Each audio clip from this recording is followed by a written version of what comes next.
On the way home from a huge Easter family party in Charleston when I was 16, I got into a horrific accident on I-26. The doctors said I needed emergency surgery within the hour or I wouldn't make it. My mom and my little sister were at an upscale spa that afternoon. When the hospital put her on speaker, my mom's exact words were, "If she doesn't pull through, just let me know later. We're in the middle of a treatment and I'm not signing anything right now." My name is Serenity Carver, and I'm 21 now. 18 days later, when I finally opened my eyes, the chart at the foot of my bed had been quietly updated. It no longer listed my mother as my legal guardian. Someone else's name was there instead. And that new guardian was, if you've ever watched the people who are supposed to love you the most turn their backs the second you needed them, drop the words, "I've seen it" in the comments so I know I'm not the only one. Hit that subscribe button if you want to know exactly who stepped up when my own mother walked away, because the story only gets crazier from here.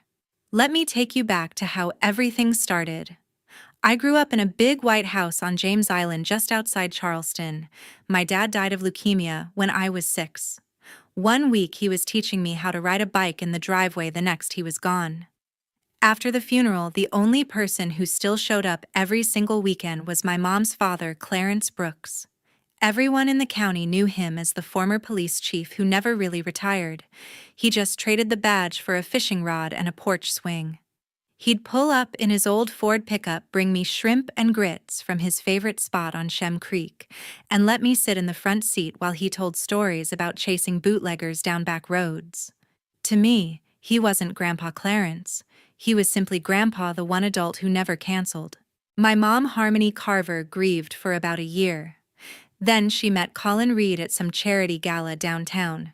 Colin owned half the new construction on Kiowa Island and drove a black Range Rover that always smelled like new leather.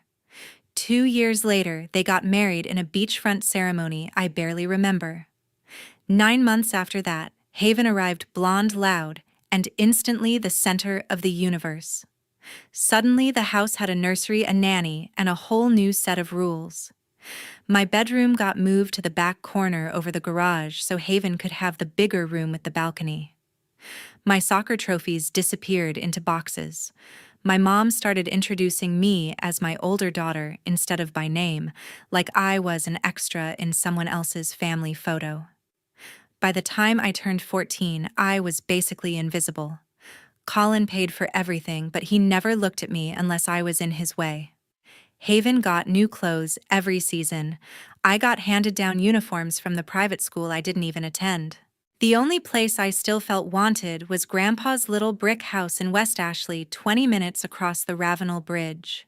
He kept my old bike in his garage, kept the freezer stocked with popsicles, and never once asked why I spent every free weekend there.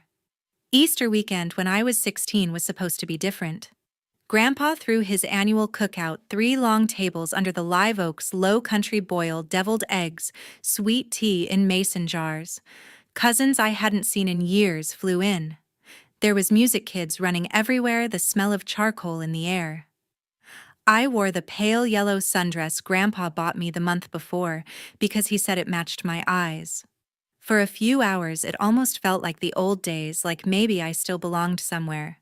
Then I overheard my mom on the phone by the dessert table. She was laughing, telling someone she and Haven had booked a mother-daughter spa day the next morning, facials, massages, the whole package. And after that, they were flying to the Bahamas for spring break, just the 3 of them, her Colin and Haven. My name never came up. I stood there holding a plate of banana pudding, feeling it go cold in my hands. I told Grandpa I had a headache and needed to head home early. He tried to argue, but I could tell something was wrong, but I just wanted out. He handed me the keys to the 1998 Jeep Wrangler he'd helped me buy with my summer lifeguard money. "Drive careful, baby girl. Text me when you get there." I promised I would. It was already getting dark when I hit I-26 westbound. A spring storm rolled in fast, the way they do in the low country. Sky turned green, rain coming down in sheets, windshield wipers going full speed and still losing the battle. Traffic slowed to a crawl. I had the radio up loud to keep myself awake, some old country song Grandpa loved, headlights blurred into streaks of white and red. I never saw the tractor trailer until it was too late. The driver hydroplaned, jackknifed across 3 lanes, and slammed into the driver's side of my Jeep, doing at least 60. Metal screamed. Glass exploded. The world flipped twice, roof caving in before it finally slid to a stop upside down against the median. I remember the seatbelt cutting into my shoulder, the taste of blood, the sudden silence after the crash, and then nothing at all. Somewhere far away, sirens started screaming toward me. The emergency room at MUSC was pure chaos. Doctors shouted codes, monitors screamed, someone kept yelling for more O negative. They wheeled me straight into Trauma Bay 1. My clothes were cut off in seconds. Needles went into both arms, tubes down my throat. A surgeon in blood-spattered scrubs leaned over me and said, my pelvis was shattered, spleen, ruptured, bleeding inside my skull, and I had less than an hour before things went irreversible. They needed parental consent to take me to the OR right now. A nurse with kind eyes held my phone, scrolled to Mom, and hit FaceTime. The call connected on the third ring. I heard spa music and the low hum of massage chairs. My mother's face appeared, sheet mask still on, cucumber slices over her eyes. Haven was sprawled on the table next to her earbuds in scrolling TikTok. Mrs. Reed, this is Nurse Alvarez at MUSC Trauma, the nurse said, angling the camera so Harmony could see my face covered in blood and the ventilator tube. Your daughter has been in a severe accident. She has life-threatening injuries and requires immediate surgery. We need verbal consent now, or she may not survive the next hour. Harmony peeled one cucumber slice off and squinted at the screen. Haven pulled an earbud out and leaned over to look. The doctor stepped in. Ma'am, we're looking at multiple fractures, internal bleeding, possible brain swelling. We have to open her up immediately. Harmony sighed like someone had just asked her to move her car. If she doesn't make it, just call me when it's over, she said, voice flat. We're in the middle of a treatment, and I'm not driving all the way downtown to sign papers. Haven let out a short, sharp laugh, covered her mouth, then snapped a screenshot of my battered face on the gurney. I watched her thumbs fly across the screen. Later, I would learn the caption she sent her group chat was finally some peace. The nurse's hand trembled, holding the phone. A doctor behind her muttered, Jesus Christ. Someone else whispered, get that recorded. The nurse tried again. Ma'am, this is a legal requirement for a minor. I heard you, Harmony cut in. Call my father. Clarence Brooks. He'll handle it. We paid for a full day here. She ended the call. The trauma team stared at the blank screen. One resident looked ready to throw the phone across the room. They scrolled to the next emergency contact, Grandpa. His old Ford pickup was already on the road when the hospital reached him. He'd been sitting on his porch cleaning shrimp for tomorrow's supper. The second he heard Serenity and Critical, he dropped everything and floored it across the Ashley River Bridge, still wearing rubber boots and an apron stained with fish blood. Rain hammered the windshield. Lightning lit up the sky. He made the 25-minute drive in 16. He burst through the ER doors, soaked to the bone, badge from 30 years ago, still clipped to his belt out of habit.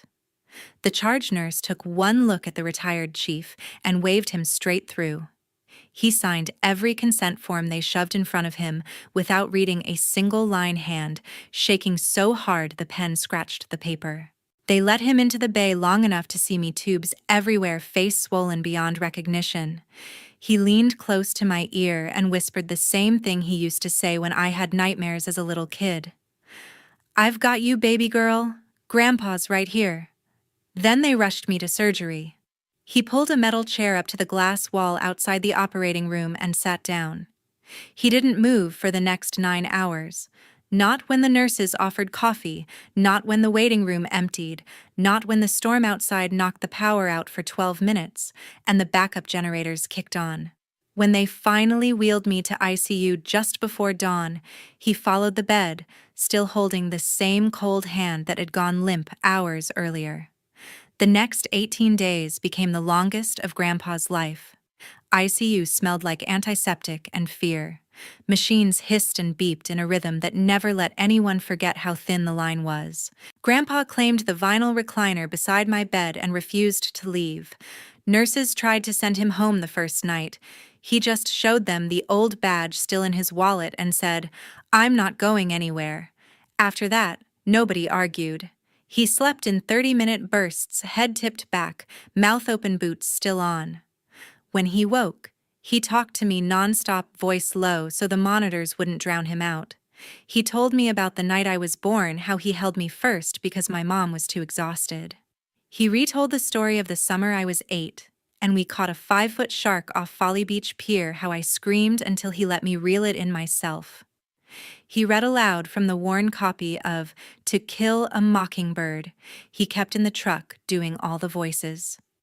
Some evenings he just hummed the old hymn his own mother sang when he was little, the one that always put me to sleep on his couch. Doctors came and went. One morning the neurologist said the swelling in my brain was down. Another afternoon the orthopedic surgeon warned the pelvis might never heal straight. Grandpa listened, nodded, asked questions sharp enough to make residents sweat, then went right back to holding my hand like nothing had changed. On day 16, the numbers finally started moving the right way. My blood pressure stabilized. The ventilator settings dropped. A nurse caught Grandpa smiling for the first time in 2 weeks.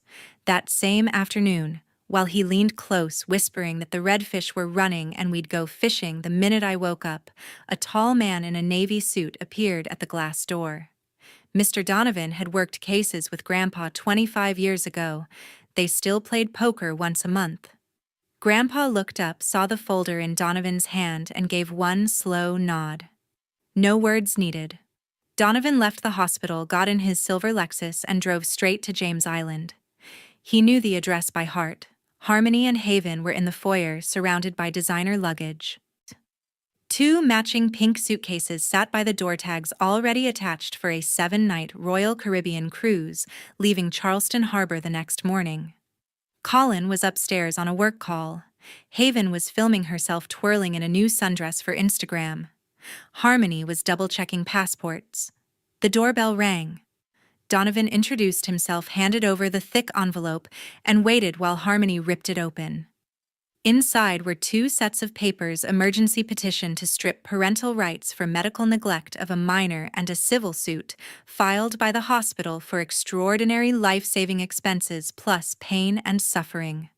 Both named Harmony Reed, and because Haven was 14 and had actively participated in the refusal, her as well. Harmony's face went white under the spray tan. Haven stopped recording mid-spin. "You have 72 hours to respond," Donovan said, voice calm. "After that, the judge has already agreed to an emergency hearing." Harmony started yelling about lawyers and mistakes, and how dare anyone question her parenting. Haven burst into dramatic tears, claiming she didn't mean anything by the texts. Donovan simply turned and walked back to his car. Inside the house, Harmony slid down the wall, clutching the papers, mascara running black rivers down her cheeks. Haven kept screaming that this would ruin her spring break. Colin came downstairs, took one look at the documents, and went pale. Back at the hospital, Grandpa never mentioned the visitor. He just kept holding my hand, humming that same old hymn, waiting for the day my eyes would open. 2 days later, I opened my eyes for the first time. Everything hurt. My mouth tasted like metal and plastic. Machines still beeped, but softer now. The first face I saw was Grandpa's unshaven eyes, red-rimmed, grinning so wide I thought his cheeks would split. "Hey, baby girl," he whispered, voice cracking. "Welcome back." I tried to speak. Nothing came out except a rasp. He pressed the call button, then lifted the whiteboard at the foot of the bed so I could read it. In black marker, big bold letters, "Legal Guardian Clarence Brooks." I stared until the words blurred. Tears rolled sideways into my ears. He wiped them away with a thumb that still smelled faintly of shrimp and salt air. Over the next hours, between nurses checking vitals and doctors shining lights in my eyes, he told me everything. The FaceTime call, My mother's exact words. Haven screenshot. The papers served while I lay unconscious. He didn't sugarcoat any of it, he never had. I cried again, harder this time. Not from pain, but from relief so deep it felt like drowning in reverse. 3 weeks later, they let me go home. Not to James Island, but to Grandpa's little gray house on stilts in Folly Beach, 15 minutes south of the city. The salt air hit my lungs the second he carried me over the threshold. My new bedroom used to be his fishing tackle room. He'd painted the walls pale blue and hung the same wind chimes we'd made when I was 9. From the window I could see the ocean rolling in steady and endless. Physical therapy started the following Monday. I learned to sit up then, stand then shuffle behind a walker while Grandpa spotted me like I was 2 years old again. He cooked shrimp and grits every night because it was soft enough for my wired jaw. We watched the sunset from the porch swing his arm around my shoulders, neither of us needing to fill the quiet. One afternoon my phone buzzed on the kitchen counter. The screen showed Mom. I stared at it for 10 rings. Grandpa watched from the doorway saying nothing. I pressed decline, set the phone face down and went back to the porch. That was the only time she ever tried. Across town, Colin filed for divorce the same week. His company had just landed a massive contract with the Port Authority. The last thing he needed was headlines about child abandonment tied to his name. He moved out of the James Island house before the ink dried, taking only his clothes and the golf clubs. Haven lost her mind on social media for about 3 days, then went radio silent when colleges started pulling scholarship offers. Grandpa never brought it up unless I asked. When I did, he answered straight. They made their choice, Ren. Now we make ours. Some nights the pain woke me screaming.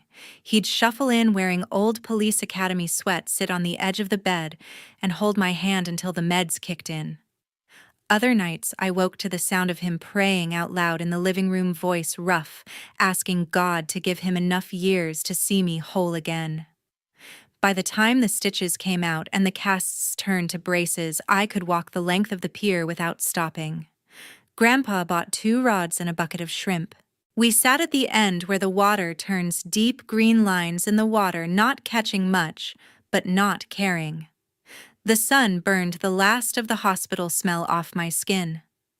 I looked out at the horizon one evening, wind whipping my hair across my face, and realized I wasn't waiting for anything anymore.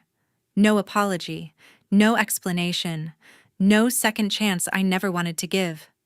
The ocean just kept moving, same as always. A couple of months later, the preliminary hearing day arrived. The courthouse on Broad Street smelled like old wood and floor wax.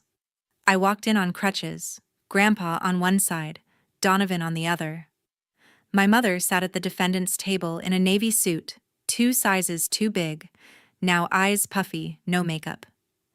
Haven slouched beside her in a private school blazer, staring at the floor. The judge was a woman with steel gray hair and 0 patience. She adjusted her glasses and told the bailiff to roll the recording.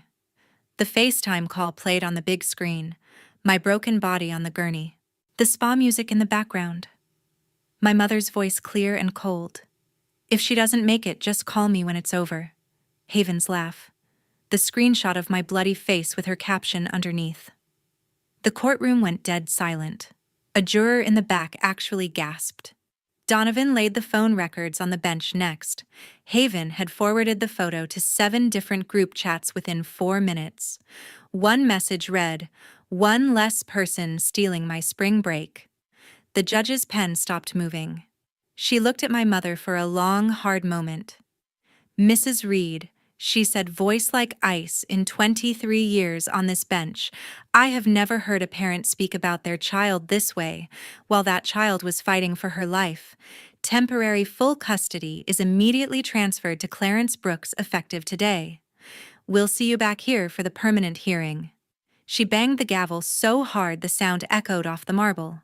3 days later, Harmony was fired from her job at the South Carolina State Credit Union. Background checks are mandatory for anyone handling federal funds. Medical neglect of a minor is an automatic disqualifier. Security escorted her out with a cardboard box. Haven's full-ride academic scholarship to the College of Charleston got revoked the same week. The admissions board cited conduct incompatible with the values of the institution. Suddenly, the private high school that once worshipped her started whispering behind her back. Within a month, the James Island house went into foreclosure. Colin's name was already off the deed. He'd signed everything over to protect his assets.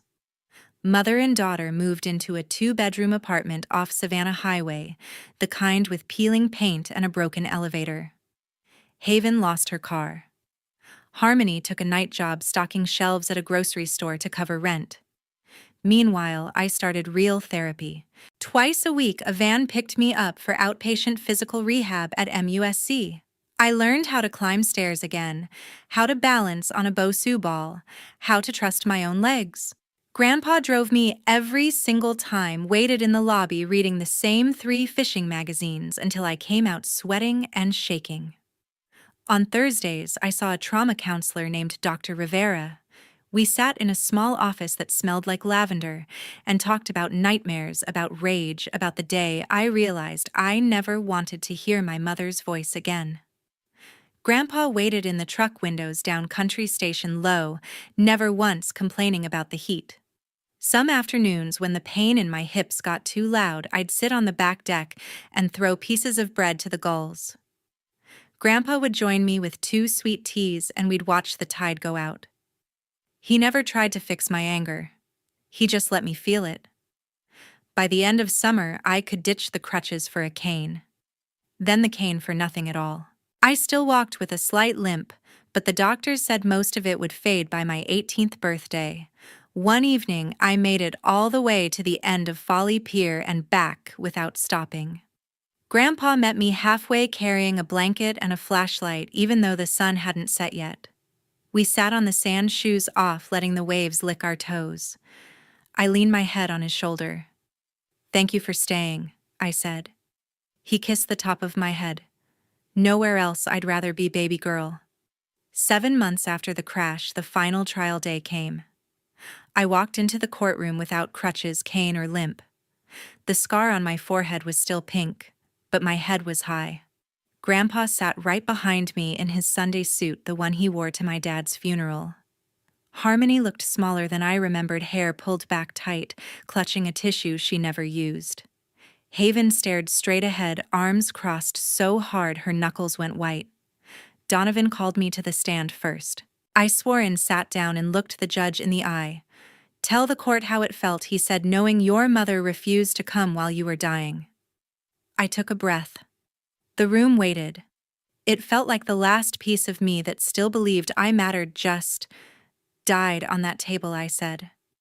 My voice didn't shake. I learned in one sentence that I was disposable. And the person who said it was the same woman who used to read me bedtime stories. I told them about waking up to Grandpa's name on the Guardian line. About the single missed call I never returned. About every night I fell asleep listening to the ocean instead of wondering why I wasn't enough. Harmony's lawyer tried to paint her as stressed, overwhelmed, a victim of circumstance. He brought up her job loss, the foreclosure, the divorce. I didn't look at her once. When he finished, the judge asked if I had anything else to say. "Yes, Your Honor," I answered. "I don't want her money. I don't want her apologies. I just want this to be over. I already have a family." The judge didn't need long. She returned 20 minutes later. "Permanent termination of parental rights for Harmony Reed effective immediately. Civil judgment in favor of the plaintiff and the hospital, $480,000. The James Island property will be sold at auction to satisfy the lien. Mr. Clarence Brooks is granted full legal adoption. This case is closed." The gavel cracked like a starting gun. Outside in the hallway, reporters shouted questions. I ignored them all, took Grandpa's arm and walked into the October sunshine. 3 weeks later, the bank padlocked the big white house. A moving truck came for what little Harmony and Haven decided to keep. They loaded boxes into an old sedan and drove north on I-26, headed somewhere cheaper, somewhere nobody knew their names. I never asked where. That same month, the adoption papers arrived in the mail. I signed Serenity Brooks for the first time and cried harder than the day I woke up from the coma. Grandpa framed the certificate above the fireplace right next to my dad's old service photo. I started my senior year at an alternative school 10 minutes from Folly Beach. Small classes teachers who actually cared, no one who knew the story unless I told them. I made the honor roll every quarter and got accepted early decision to the College of Charleston, close enough to come home every night if I wanted. Graduation day came warm and windy. I wore the pale blue cap and gown, same color as the bedroom walls Grandpa painted for me. When they called my name, the entire senior class stood up and cheered, because by then everyone knew who had carried me through. Grandpa waited at the bottom of the steps in his dress uniform, medals, polished eyes shining. I ran to him, threw my arms around his neck, and let him lift me off the ground like I still weighed nothing. 5 years have passed since that Easter Sunday. I'm 21 now, diploma in psychology on the wall, working as a family trauma counselor at a nonprofit just over the bridge in Mount Pleasant. Every day, I sit across from teenagers who believe no one will ever choose them, and I get to tell them they're wrong because someone chose me, when the people who were supposed to love me most walked away without looking back. Grandpa turned 77 last month. He still mows the yard himself, still catches more fish than any charter boat captain on the island, still makes the best shrimp and grits in the state. The house on stilts is exactly the same wind chimes, singing porch swing, creaking coffee pot, always half full. My old room is still pale blue. His tackle room is still a bedroom because neither of us ever changed it back. We eat dinner on the deck most nights, watching dolphins chase mullet in the surf. He calls me baby girl exactly once a day, usually when he hands me a sweet tea. I still call him Grandpa. Nothing else feels right. Harmony and Haven left South Carolina for good 3 years ago. Last I heard, they were somewhere in Georgia renting a trailer under different last names. I never searched for them. They never searched for me. The silence is clean. It's final. It's peace. Some people ask if I'm angry. I'm not. Anger takes energy I decided to spend on living instead. Some ask if I forgive. Forgiveness isn't mine to give. It's theirs to earn, and they never tried. I'm simply done. What I do carry is gratitude so deep, it still catches me off guard. Gratitude for the man who slept in a vinyl chair for 18 nights. For the retired chief who never missed a single therapy appointment. For the grandfather who turned his house into a home and his heart into a harbor. Family isn't the people who share your blood. Family is the person who stays when your blood runs cold on an operating table. Family is the one who signs the papers, holds your hand, and never once makes you feel like a burden. If you're watching this and you're scared, you don't have that person, look harder. They're out there. Sometimes they're the grandparent you didn't expect to need. Sometimes they're the friend, the teacher, the neighbor who refuses to leave. And when you find them, hold on. Because real family isn't born. It's chosen every single day, especially on the days when choosing you costs them everything. That's the only truth I know for sure. And that's my story.